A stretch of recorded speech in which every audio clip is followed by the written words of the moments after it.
आपका स्वागत है। मैं नाज़मीन खान।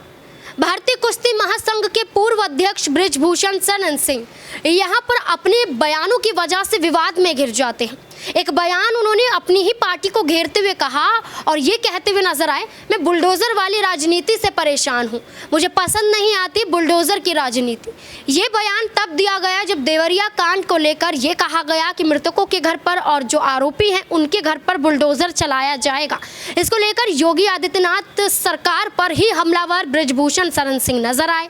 ऐसे में देखा जाए तो बृजभूषण शरण सिंह से एक एक करके कई पत्रकार कई बड़े सवाल पूछते हुए नजर आते हैं। टिकट काटने को लेकर भी ये दावे करते हुए नजर आते हैं कि कौन मेरा टिकट काटेगा। अब ऐसे में चुनाव लड़ने की बात आती है भारतीय कुश्ती महासंघ को लेकर, तो यहाँ पर बड़े बयान पेश किए जाते हैं। बृजभूषण शरण सिंह कहते हैं कि मैं चुनाव में ना उतरूं, लेकिन मैं अपने करीबी को इस चुनावी मैदान में ज़रूर उतारूंगा। मैं भारतीय कुश्ती महासंघ से दूर नहीं हूँ, मेरा रिश्ता इससे जुड़ा हुआ है। ये बड़ी बातें कहते हुए नजर आते हैं और वो ये कहते हैं कि भारतीय कुश्ती महासंघ का जो चुनाव होता है वो किसी एक राज्य पर सीमित नहीं होता है, कई राज्य मिलकर यहाँ पर चुनाव में देखे जाते हैं। तो ऐसे में भारतीय कुश्ती का अध्यक्ष अगर मैं जो बना हूँ तो सोच विचार का ही बना हूँ। आपको बता दें कि यहाँ पर ये आरोप लगाते वो नज़र आते हैं कि यहाँ पर वो सिर्फ भारतीय कुश्ती महासंघ का चुनाव क्या उत्तर प्रदेश का ही चुनाव क्यों, ये यहाँ पर हरियाणा का चुनाव भी लड़ सकते हैं। यहाँ पर कुश्ती संघ को लेकर वो दावा करते हुए नज़र आते हैं कि कुश्ती संघ में 25 राज्य होते हैं, यहाँ पर वोट दिए जाते हैं, उनके आधार पर ही जीत कर मैं आया हूँ।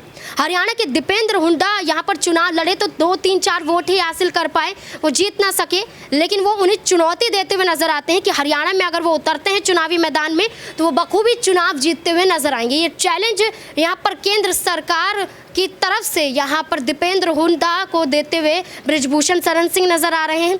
ऐसे में कई गंभीर आरोप यहाँ पर लगाए गए, लेकिन उन आरोपों को दरकिनार करते हुए बृजभूषण शरण सिंह नजर आए और सीधे तौर पर यह कहा गया कि वो केसरगंज का ही चुनाव क्या हरियाणा से भी चुनाव लड़ सकते हैं और कांग्रेस पार्टी को मात दे सकते हैं, इतनी क्षमता तो वो रख सकते हैं।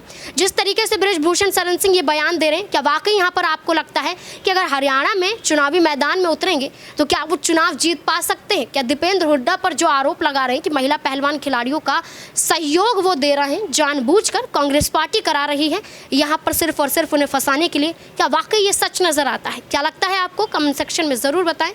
धन्यवाद।